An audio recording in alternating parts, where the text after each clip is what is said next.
Al atardecer del sexto día, la piel del tobillo izquierdo de Jan Hus se había ennegrecido y la cadena, incrustada en la carne, desprendía un olor a sangre podrida. No gemía, solo pedía de vez en cuando: «Dadme agua, no vino, sopa, no, agua». Pero el guardia, designado por el capellán imperial, lo miraba en silencio a través de la rendija del casco. Nadie abrió los recipientes con agua que habían dejado junto a la puerta. Usa llevaba 3 días sin comer, tenía la lengua seca, los labios agrietados y apenas podía articular palabra. Según los recuerdos del inquisidor Heinrich von Altdorf, los ojos del hereje estaban inyectados en sangre, tenía la cara hinchada y le salían gusanos en los pies que no podía mover. Uno de ellos cayó al suelo y Hus se rió en voz baja, como si hubiera visto una señal. En el castillo no se aplicaba la medicina. Por orden del cardenal estaba prohibido utilizar incluso ungüentos. Quien ha profanado el templo con libros no es digno de los beneficios del aceite. Sin embargo, en los registros del monje Jacobo, en la pared sur, se menciona que el segundo guardia, llamado Clemente, a escondidas de todos, dejó en la rendija un trozo de tela empapada en vinagre. Este gesto fue visto. 2 horas después, Clemente fue sustituido. Nadie volvió a verlo. Cada mañana leían a Gus las acusaciones, con voz firme, sin cambios, sin pausas. El día en que llegaron a su celda los sonidos de la ejecución, el rugido de la multitud y los golpes del martillo, según el testimonio del delator, se volvió hacia la pared y susurró: «No fui el primero en creer, fui el primero en responder». El protocolo eclesiástico exigía el arrepentimiento, pero Gus siguió en silencio.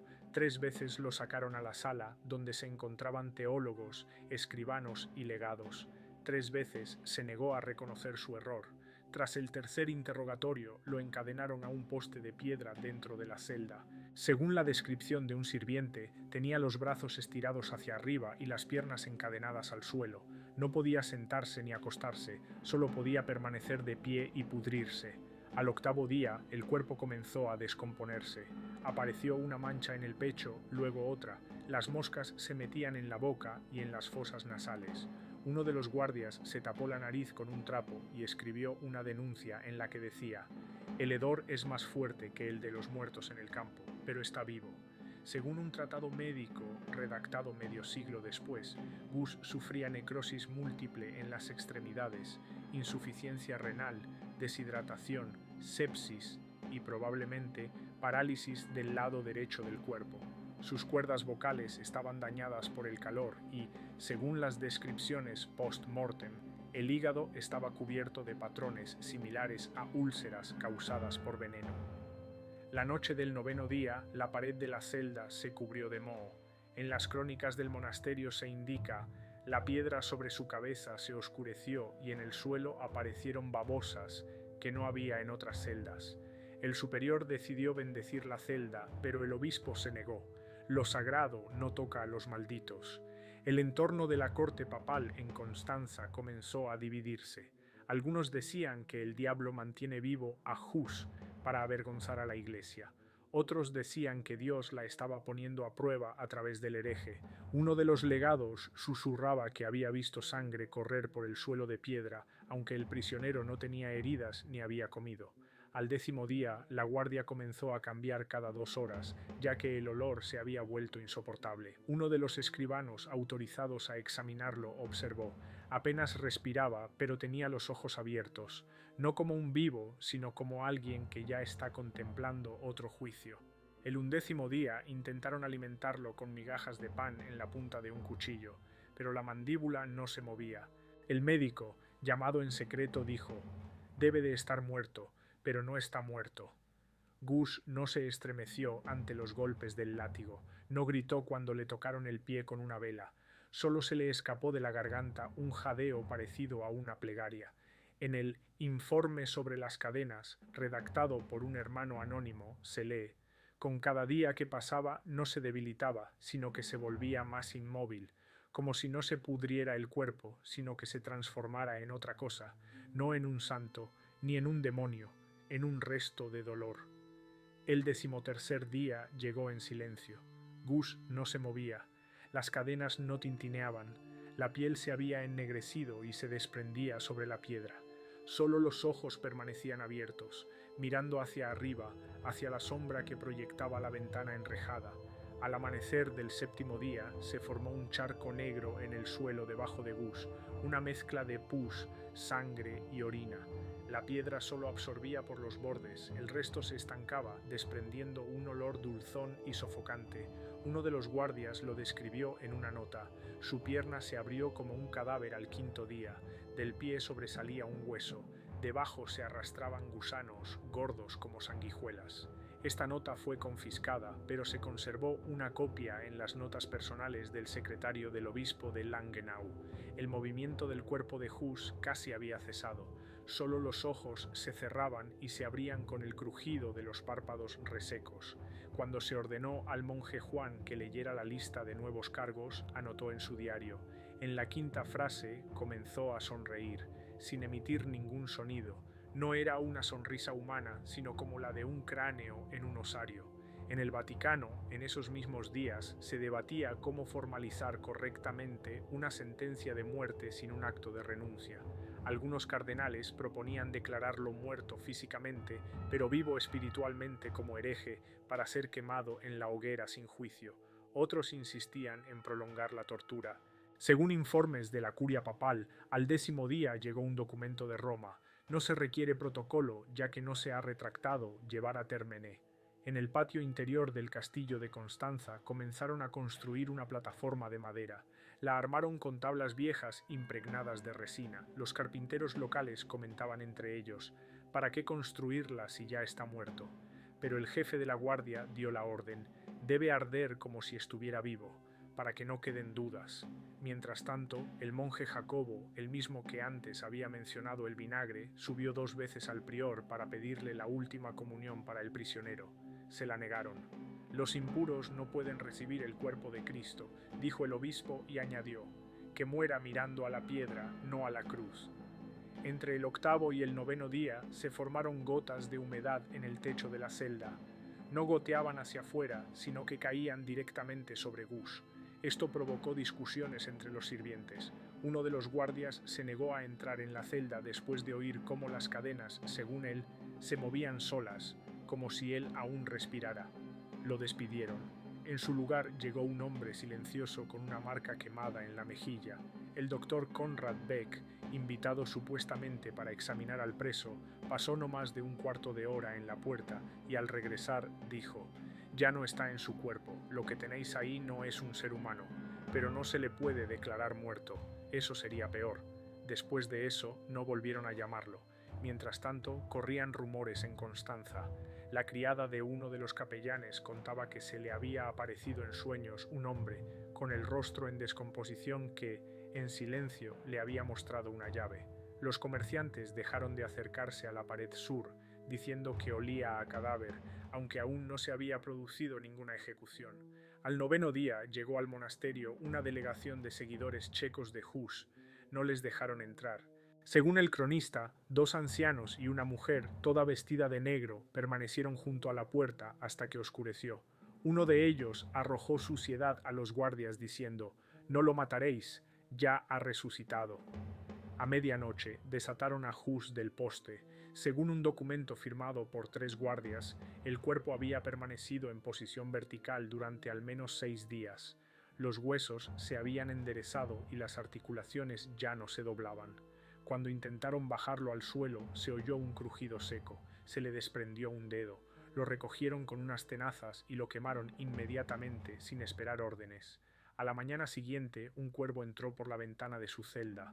Se posó en la cadena y comenzó a picotear la tela ensangrentada. El prisionero no reaccionó. Un testigo informó que sus ojos seguían abiertos, pero no había lágrimas en ellos. Dentro de la celda, la temperatura era más baja que en otras habitaciones. Los guardias informaron de que el fuego de la antorcha se apagaba solo si se acercaba a la puerta. Uno de los escribas anotó: «Los hermanos están aterrorizados, pero guardan silencio. Hay quienes se inclinan ante la puerta, hay quienes escupen, pero ninguno permanece indiferente». Hacia el 11º día, según los recuerdos del monje Martín, a Gus Se le desprendió un trozo de piel del hombro, dejando al descubierto la articulación blanca y la negrura que había debajo. El olor cambió, como el del pan podrido, húmedo y grasiento. La orden de quemarlos ya estaba firmada, pero había que esperar. Llevaba 3 días lloviendo sin parar y el entarimado estaba completamente empapado. Mientras lo llevaban por las piernas y las axilas, de la celda al depósito, el cuerpo apenas se doblaba. Sonaba con las cadenas y crujían las articulaciones como si fuera de madera. Uno de los sirvientes que estuvo presente en el traslado escribió más tarde: no pesaba casi nada, solo huesos y tendones, pero todos lo miraban como si fuera a decir algo más. Quedaban 2 días para la ejecución, pero incluso aquellos que lo consideraban un loco comenzaron a decir: si está muerto, ¿por qué el olor sigue el cuerpo como el humo de una hoguera? Cuando llegó el 12º día, el cuerpo yacía sobre tablas de madera en el almacén inferior del castillo. No lo habían lavado ni cubierto, no le habían quitado las cadenas, solo las habían aflojado para poder trasladar los restos a un carro. Pero cuando vinieron a recogerlo, descubrieron que la piel se le había desprendido de los hombros, el cuello se le había reventado y el hierro ya no se sostenía. Uno de los carreteros, al tocar la correa, se quemó los dedos. Según él, el metal estaba frío, pero por dentro el cuerpo ardía como un brasero. El obispo inspeccionó personalmente el lugar y ordenó: quemadlo todo, no como restos, como carne digna de purificación. Se decidió no esperar a que se descompusiera más. Esa misma noche se secó el entarimado y se sustituyeron apresuradamente 2 tablas empapadas de humedad cadavérica. Según la tradición, una de ellas se rompió y salió volando una avispa negra. El escribano que lo anotó desapareció más tarde del monasterio. A la mañana siguiente, Jan Hus fue llevado al patio interior. Su cuerpo ya era transportado por 6 personas, no por su peso, sino porque nadie quería tocarlo. Cubierto de manchas, seco, aún desprendía un olor fétido. Los testigos escribieron más tarde: no era un cadáver, era un presentimiento, el miedo congelado en la piel. La multitud se reunió rápidamente, esperaban el espectáculo, pero cuando lo vieron se quedaron en silencio. Las mujeres se cruzaron, los hombres se dieron la vuelta. Un niño empezó a gritar: «¡Está mirando!», y su madre se lo llevó sin esperar a que terminara. Antes de encender la hoguera, colocaron el cuerpo sobre paja. El verdugo, siguiendo el protocolo, intentó rasgar la ropa, pero la tela se había pegado a las heridas.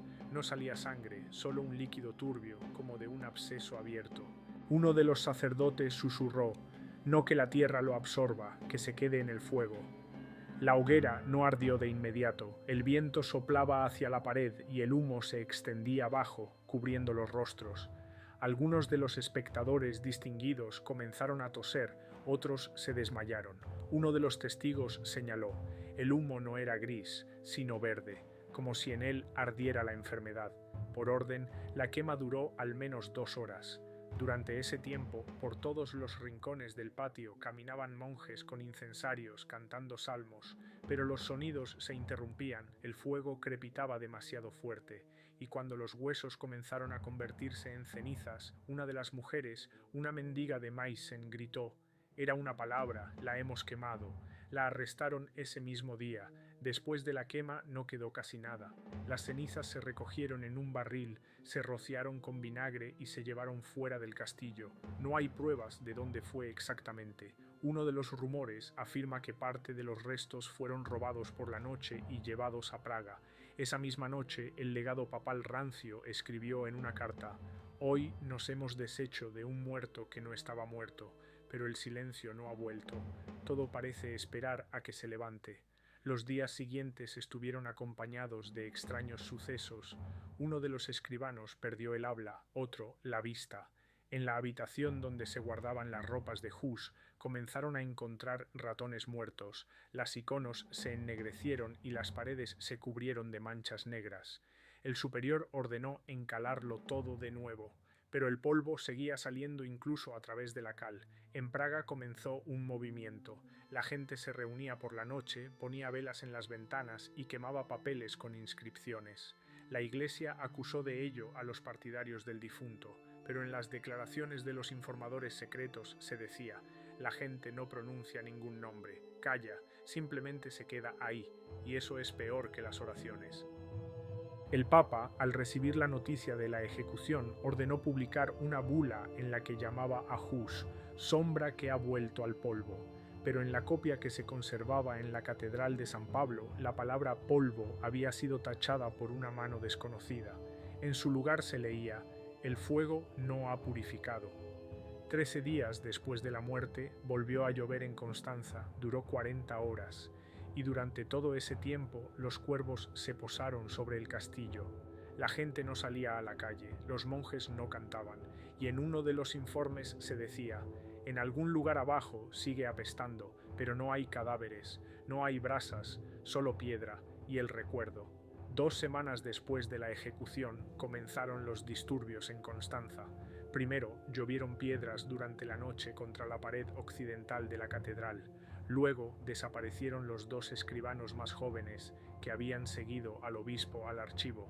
Nunca se encontraron sus cuerpos, solo un tintero roto junto a las puertas del scriptorium. En un informe enviado a Viena, uno de los guardias superiores escribió: desde que quemamos a Hus, el aire de la catedral es diferente. Caminas y no oyes eco. Es como si la piedra no quisiera hablar. Al mes siguiente, el obispo de Constanza abandonó la ciudad. Le siguieron 3 notarios, 2 de los 3 capellanes y uno de los 4 inquisidores. En sus cartas al Papa decían lo mismo: se ha ido, pero sigue aquí. No se referían al cuerpo, sino de su huella, de lo que no desapareció con las cenizas. Mientras tanto, en Bohemia comenzaron las reuniones. Las primeras no eran oraciones, eran silencio. La gente se reunía junto a los muros de los monasterios, los palacios y las iglesias. No decían nada, no llevaban insignias, pero permanecían allí durante horas, a veces familias enteras. Corrieron rumores de que en un pueblo al sur de Praga un pastor había encontrado un hueso seco y carbonizado, pero con una cruz tallada. Lo guardaban en un cofre, junto al cual cada noche encendían una vela. En diciembre de ese mismo año desapareció del monasterio de San Bonifacio el evangelio que había pertenecido a Hus. 4 días después fue encontrado en otra celda, abierto y escrito con otra letra. En los escritos no había blasfemias, solo el mismo texto, repetido decenas de veces: las cenizas hablan. En Roma se alarmaron. El notario papal Félix de Marcio envió a Praga una delegación con el objetivo de descubrir y quemar todo rastro de las enseñanzas de Hus, pero ninguno de los enviados regresó. Solo un soldado, herido y medio loco, fue encontrado en Teplice. Sus notas, conservadas en el archivo, dicen: no leen, recuerdan, y cuanto más olvidamos nosotros, más recuerdan ellos. Al cabo de un año, el Vaticano prohibió en secreto mencionar el nombre de Jan Hus en los sermones, oficialmente por riesgo de herejía. Extraoficialmente, según el obispo Martino, cada vez que se menciona su nombre, las velas del altar se apagan. La medicina intentó explicar la lenta muerte del profeta. El profesor Gertrich von Sigsburg escribió en su tratado sobre la putrefacción y la santidad: a juzgar por las descripciones, el cuerpo de Hus se encontraba en un estado de descomposición dolorosa, pero no había dejado de funcionar. Esto puede explicarse por una alteración de la circulación sanguínea, un choque séptico y una resistencia psicógena. Sin embargo, esta resistencia contradice todo lo que sabíamos sobre los procesos previos a la muerte. Mientras tanto, en Constanza ocurrió algo que se ocultó durante mucho tiempo. La celda donde estaba recluido Hus comenzó a desmoronarse. Primero el techo, luego el suelo. Las paredes interiores se cubrieron de manchas. Uno de los monjes que oficiaba allí perdió la vista. El segundo enloqueció. Cambiaron la cerradura de la puerta, luego la sellaron, y más tarde rodeaban toda la torre con piedras, sin señales, sin inscripciones. Se decía que, al cumplirse el 10º aniversario de la ejecución, llegó a Praga un hombre vestido con una túnica negra. No hablaba, no comía, no dormía. Simplemente se sentaba junto a la pared occidental de la catedral y miraba hacia arriba. Intentaron ahuyentarlo, lo golpearon, pero él regresaba. Al cabo de 3 días desapareció. En el lugar donde estaba sentado apareció una frase grabada: yo hablé, vosotros escuchasteis, pero no oísteis. Así, el cuerpo del profeta, quemado, maldito, enterrado en humo y silencio, no desapareció, permaneció. en las palabras, en las cenizas, en las cadenas, en los ojos de los testigos, no como un santo, no como un demonio, sino como testimonio de que la verdad, incluso encadenada, se pudre lentamente, pero no muere.